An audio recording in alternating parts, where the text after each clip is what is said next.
L'essentiel de l'actualité de la mi-journée, mesdames et messieurs, bienvenue, vous êtes sur Mondico Télévision et vous avez raison. À la une de l'actualité, le chef de l'État, Félix Tshisekedi, a reçu le jeudi 29 août 2024 une délégation de l'Union panafricaine de la jeunesse UPJ en sigle dirigée par la ministre congolaise de la jeunesse Noëlla Ayeganato. Cette rencontre visait à exprimer le remerciement de l'UPJ pour le soutien apporté par le président Tshisekedi à la jeunesse africaine. Regardez. Kinshasa abrite le premier sommet des présidents des conseils de la jeunesse africaine, un rendez-vous organisé par le Conseil national de la jeunesse de la République démocratique du Congo. À marge de cette rencontre, la ministre de la jeunesse et de l'éveil patriotique Noëlla Ayeganato Nakwipone a conduit auprès du chef de l'État Félix Antoine Tshisekedi Tshilombo la délégation des présidents des conseils nationaux de la jeunesse africaine venus non seulement présenter les civilités au chef de l'État qu'il considère comme les champions de la jeunesse, mais aussi lui témoigner la solidarité de la jeunesse africaine avec le peuple congolais victime de la crise sécuritaire dans l'Est du pays. Précision du directeur de l'Union de la jeunesse panafricaine, Moumouni Diala. Nous sommes venus donc à l'occasion du premier sommet des présidents des conseils nationaux de jeunesse sur la paix, la sécurité et le développement en Afrique. Et il était de notre devoir de présenter notre civilité, nos civilités à son Excellence, Monsieur le Président de la République, mais aussi le remercier pour tout l'accompagnement, l'assistance auprès donc de la jeunesse africaine en tant que champion de la jeunesse africaine. Et également manifester notre solidarité à travers son Excellence avec le peuple congolais pour la situation que vit le pays dans l'Est et aussi montrer que nous sommes solidaires et nous apprécions les efforts de son Excellence, Monsieur le Président, à contribuer donc à un retour donc de la sécurité, de la paix et surtout en optant pour la voie du dialogue, de la concertation et de l'ouverture. Nous avons compris qu'il y a eu une oreille attentive et il était très content de nous recevoir. Et également, il a encore manifesté tout son désir et son souhait donc d'accompagner, continuer à accompagner la jeunesse africaine. Le président de la République a accueilli avec satisfaction et beaucoup d'intérêt l'élan des solidarités de la jeunesse africaine vis-à-vis du peuple congolais pour le retour de la paix et la sécurité dans l'Est de la RDC. La rencontre s'est terminée en toute convivialité par une photo des familles. Le président de la République, la ministre de la Jeunesse et tous les représentants de l'Union de la jeunesse panafricaine présents à Kinshasa. Et puis depuis quelques jours, le membre de la famille politique de Joseph Kabila alerte sur les réseaux sociaux que Papi Tamba, un des communicateurs du FCC, s'est reporté disparu à Kinshasa à la suite de son intervention par vision-conférence à l'émission du journaliste Pero Louara. Dans un communiqué rendu public le jeudi 29 août, le Front commun pour le Congo exige la libération immédiate et sans condition de ses membres ainsi que tous les opposants et acteurs de la société civile victimes de l'intolérance politique injustement arrêtés, emprisonnés ou détenus dans des cachots secrets. Suivez ces commentaires.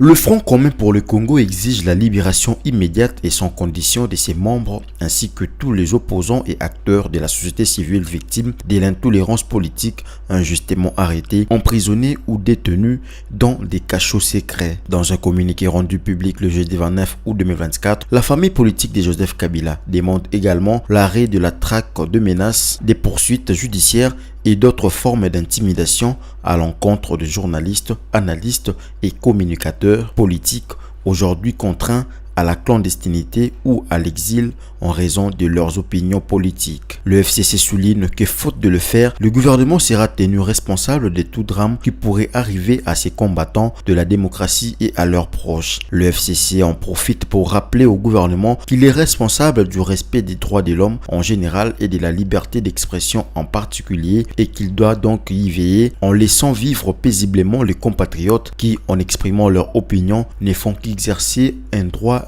inaliénable qui leur est reconnu par la Constitution. Les Front commun pour le Congo fait remarquer par ailleurs qu'en plus de leur illégalité, ces actes attentatoire aux libertés fondamentales qu'il décrit à nouveau ces jours compromettent la tranquillité et la cohésion dans notre peuple et la cohésion dont notre peuple a tant besoin en ces moments précis où notre pays fait face à de nombreux défis qui menacent son existence et son avenir, déclare le FCC. Les FCC affirment qu'il n'hésitera pas à porter ces faits devant les instances nationales et internationales car ils sont de nature à compromettre la paix et la stabilité en RDC et par extension dans l'ensemble de la sous-région. Il dit prendre à témoin l'opinion internationale et en particulier les diverses composantes de la communauté internationale qui, comme tétanisés, sont jusque-là à faune et sans réaction face aux violations massives des droits humains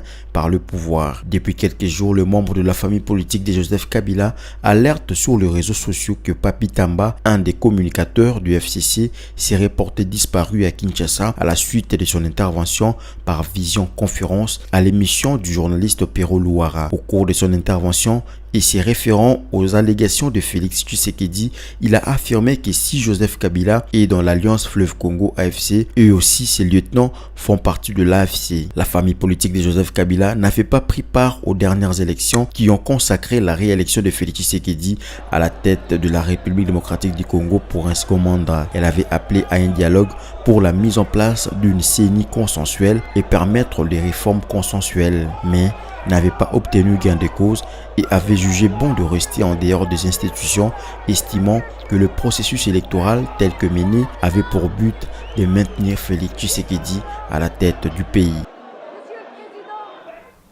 Parlons justice à présent, 129 prisonniers ont bénéficié d'une liberté conditionnelle le jeudi 29 août 2024 à Mbuji-Mayi, chef-lieu de la province du Kasaï oriental au centre de la République démocratique du Congo. C'est le ministre d'État chargé de la justice qui est en visite officielle dans cette province qui a procédé à la libération des détenus après analyse au préalable de dossiers des prisonniers. Par la même occasion, Constant Mutamba a doté la prison centrale de Mutimanou de Mbuji-Mayi d'un premier lot de 80 matelas pour améliorer les conditions d'hébergement de ces pénitenciers. C'est dans une ambiance chaleureuse et de joie que 129 prisonniers ont obtenu chacun un document autorisant de quitter la prison centrale de Mutimanou de Mbuji-Mayi dans la province du Kasaï oriental. Même ceux qui sont restés ont eu le sourire le jeudi 29 août parce qu'ils ont obtenu 80 matelas et vont désormais dormir dans les meilleures conditions. Ces actions réalisées en faveur de prisonniers de Mbuji-Mayi par le ministre d'État chargé de la Justice, Constant Mutamba, démontre de la volonté du gouvernement d'améliorer les conditions d'hébergement dans les maisons carcérales en République démocratique du Congo. La directrice de la prison centrale de Mbuji-Mayi, heureuse d'avoir accueilli le ministre d'État chargé de la Justice, a émis le vœu de voir le gouvernement central multiplier ces genres d'actions en faveur des détenus. De recevoir en séjour le ministre national de la Justice. Nous sommes là pour exécuter les instructions qui nous ont été données à partir de Kinshasa. Nous ne pouvons que les souhaiter le bienvenu dans la terre de ses ancêtres. Certains détenus ont saisi cette occasion pour exposer à l'autorité nationale les différents problèmes auxquels ils sont régulièrement confrontés. Ainsi, les prisonniers ont dénoncé l'injustice, la corruption et la légèreté dans l'étude des dossiers des justiciables. Le vice-gouverneur de la province du Kasaï oriental qui a accompagné le ministre d'État chargé de la justice à la prison centrale de Mbuji-Mayi a salué la volonté du ministre d'État chargé de la justice de poser les actes concrets au lieu des beaux discours. À l'occasion de la cérémonie officielle de remise des matelas et des engorgements de la prison centrale de Mbuji-Mayi, communément appelée Mutimanou, permettez-moi de saluer son Excellence, Monsieur le ministre d'État, ministre de la Justice et garde des Sceaux.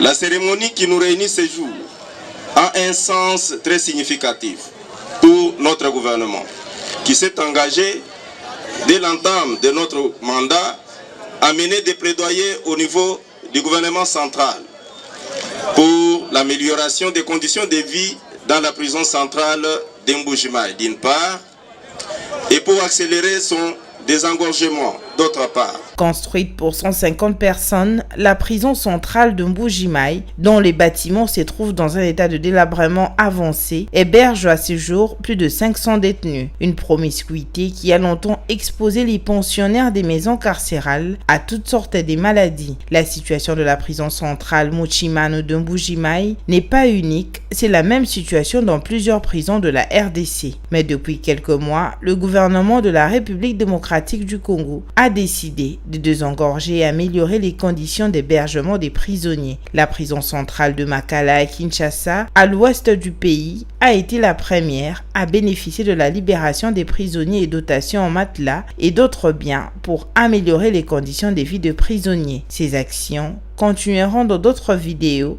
et prisons de la République démocratique du Congo. Dans le reste de l'actualité, c'est une victoire judiciaire pour la République démocratique du Congo. La communauté des États d'Afrique de l'Est, EAC, a annoncé l'ouverture le 26 septembre 2024 de l'examen en audience publique de la requête de la RDC contre le Rwanda pour des exactions commises dans la province du Nord Kivu sous couvert du mouvement rebelle du 1-23. C'est le vice-ministre de la Justice chargé du contentieux international, Samuel Mbemba, qui l'a annoncé devant la presse le jeudi 29 août 2024. Suivez ses propos recueillis. La Cour a programmé l'affaire de la RDC contre le Rwanda. Alors, quelles sont les implications de l'ouverture de ce procès?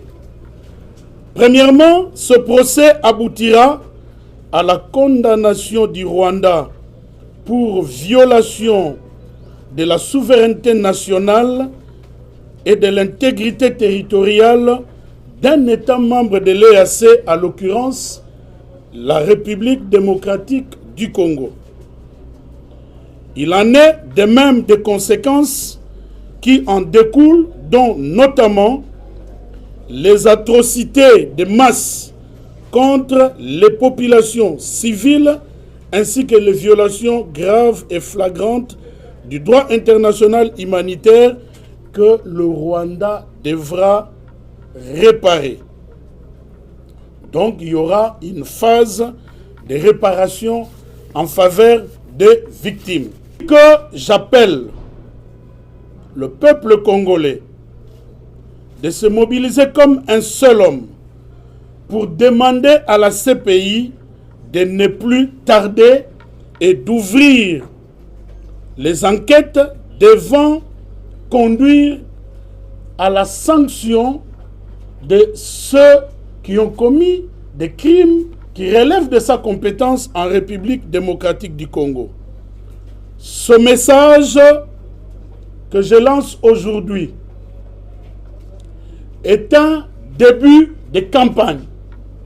Considérez que nous lançons aujourd'hui la campagne que nous dénommons CPI Justice pour la RDC. J'engage les ONG reconnues et qui opèrent en RDC comme étant les ONG de droits de l'homme, parce qu'elles sont reconnues par le ministère de la Justice, d'accompagner le peuple congolais dans la quête de la justice devant la CPI. Et puis l'actualité en dehors de nos frontières, le nord du Soudan est à nouveau plongé dans le chaos alors que des inondations majeures continuent de ravager la région, faisant des dizaines de morts et des disparus. Le pays se retrouve aujourd'hui confronté à des pluies inhabituelles qui ont provoqué l'effondrement d'un barrage, compromettant la gestion de crues et aggravant la situation pour des milliers de Soudanais. Merveille Loabert. Déjà meurtrie par un conflit armé, la famine et une récente épidémie de choléra, la population soudanaise fait face à une autre tragédie. Le porte-parole de la défense civile soudanaise a annoncé que 31 personnes ont perdu la vie dans le nord du pays à la suite des inondations et ce nombre ne cesse d'augmenter. La situation est d'autant plus critique que le manque de fonds et de moyens qui compliquent le secours. Sur place, seuls quelques véhicules de construction qui sont disponibles pour aider à travers les eaux déchaînées et réparer les routes. Les habitants doivent donc improviser des moyens de fuite et de survie, tandis que des communautés entières s'organisent pour se soutenir mutuellement. Et pour ceux qui ont survécu, l'épreuve est loin d'être terminée. Beaucoup se retrouvent sans abri et les témoignages des personnes déplacées se dépeignent une situation désespérante. Ibtihal Abdullah, une femme déplacée par la catastrophe, rencontre comment les inondations ont englouti son village. Au début, l'eau est montée lentement, puis peu à peu, nous avons vu les maisons et les murs s'effondrer. Dieu merci, nous avons réagi à temps. De chez nous, nous ne pouvions pas voir l'ampleur des dégâts sur tout le village, mais nous avons entendu parler de maisons qui s'effondraient et de certains quartiers complètement détruits. Je me trouve actuellement devant la maison de mon grand-père et je suis venue ici en tant que personne déplacée. C'est la maison où je venais depuis mon enfance et je me souviens de ses moindres détails. Maintenant qu'elle s'est effondrée, je suis bouleversée. Et pour éviter de dormir dans les rues, les villageois se démènent pour trouver des solutions temporaires. Yassine Abdoulouaba, un autre habitant ayant perdu sa maison, décrit les efforts désespérés qu'il déploie pour mettre sa famille à l'abri. Nous travaillons actuellement à la construction d'un abri pour la famille. En utilisant des matériaux issus des maisons effondrées, tels que des tuyaux ou des débris de toiture. Nous utiliserons cet abri jusqu'à ce que les secours arrivent, si Dieu le veut. Les inondations et les fortes pluies de ces mois-ci au Soudan ont affecté plus de 317 000 personnes, dont 118 000 ont été déplacées. Ces chiffres viennent s'ajouter à l'une des pires crises de déplacement au monde, conséquence de la guerre qui ravage le pays. C'était là l'essentiel de l'actualité, mesdames et messieurs. Merci de l'avoir suivi. Bonne suite des programmes sur Mondico Télévision. Prochain rendez-vous à 19h pour la grande édition du journal. Au revoir.